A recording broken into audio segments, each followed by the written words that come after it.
Hi everyone, good morning ಎಲ್ರಿಗೂ. ಬನ್ನಿ ಇವತ್ತಿನ ವ್ಲಾಗ್ನ ಸ್ಟಾರ್ಟ್ ಮಾಡೋಣ.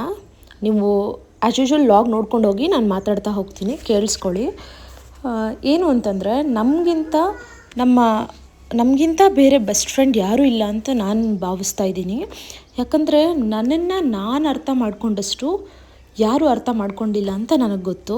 ಯಾಕೆ ಈ ಮಾತುಗಳನ್ನ ಹೇಳ್ತಾ ಇದ್ದೀನಿ ಅಂದರೆ, ಕೆಲವೊಂದು ಸರಿ ನಾವು ನಮ್ಮ ಮನಸ್ಥಿತಿಗಳನ್ನ ಬೇರೆಯವ್ರಿಗೆ, ಎದುರಿರೋ ವ್ಯಕ್ತಿಗಳಿಗೆ ಅರ್ಥ ಮಾಡ್ಸೋಕ್ಕಾಗಲ್ಲ, ಅದನ್ನು ಹೇಳೋಕ್ಕೂ ಆಗಲ್ಲ. ಅಂಥ ಕಷ್ಟದ ಪರಿಸ್ಥಿತಿಗಳಲ್ಲಿ ನಾವಿರ್ತೀವಿ. ಸೊ ಆ ಟೈಮಲ್ಲಿ ನಾವು ಕೂತ್ಕೊಂಡು ನಮ್ಮ ಮನಸ್ಸನ್ನ ನಾವು ಹೇಗೆ ನಿರಾಳ ಮಾಡ್ಕೋಬೇಕು ಅಂತ ನಾನು ಹೇಳ್ತೀನಿ. ಕೆಲವೊಂದು ಪಾಯಿಂಟ್ಸ್, ಯಾರೂ ನಿಮ್ಮ ಪರ್ಸ್ನಲ್ ಡೈರಿ ಟಚ್ ಮಾಡಲ್ಲ ಅಂದರೆ you can go through that.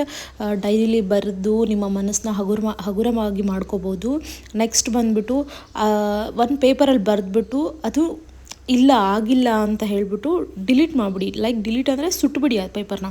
So ನಿಮಗೆ ತುಂಬ ನಿರಾಳ ಆಗುತ್ತೆ, ರಿಲ್ಯಾಕ್ಸ್ ಆಗುತ್ತೆ.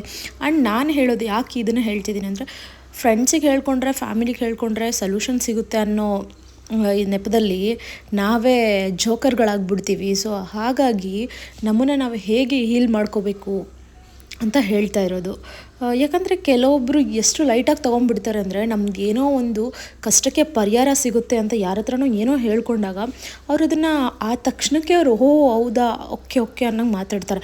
ಅದಾದಮೇಲೆ ನಾವು ಮುಂದೆ ಬಂದಮೇಲೆ ಇನ್ನೊಬ್ರ ಹತ್ರ ಆಡ್ಕೊಂಡು ನಗ್ತಾರೆ. ಸೊ ಅದನ್ನೆಲ್ಲ ಮಾಡಬಾರ್ದು ಅಂತಂದರೆ ನಾವು ನಮ್ಮನ್ನು ಹೇಗೆ ಇದು ಮಾಡ್ಕೋಬೇಕು ಅಂತ ಹೇಳಿದ್ದೀನಿ. ಅದಾದಮೇಲೆ ಫಸ್ಟು ಯಾರೇ ಬಂದರೂ, ನಿಮ್ಗೇನೇ ಕೇಳಿದ್ರು ಎಲ್ಲದಕ್ಕೂ ಹ್ಞೂ ಆಯಿತು ಮಾಡ್ಕೊಡ್ತೀನಿ ಅಂತ ನಮ್ಗೆ ಇಷ್ಟ ಇಲ್ಲ ಅಂದರೂ ಒಪ್ಕೊಳೋದಲ್ಲ.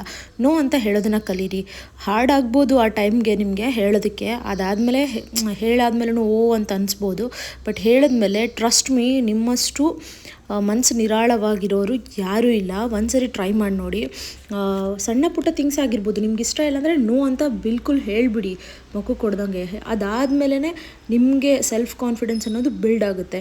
ಅದಾದಮೇಲೆ ಯಾವುದಾದ್ರೂ ಒಂದು ಸಣ್ಣ ಪುಟ್ಟ ಗೋಲ್ಗಳಿದ್ದರೆ ಅದನ್ನು ಫುಲ್ಫಿಲ್ ಮಾಡ್ಕೊಳಕ್ಕೆ ನೋಡಿ. ಚಿಕ್ಕದೇ ಆಗಿರ್ಬೋದು,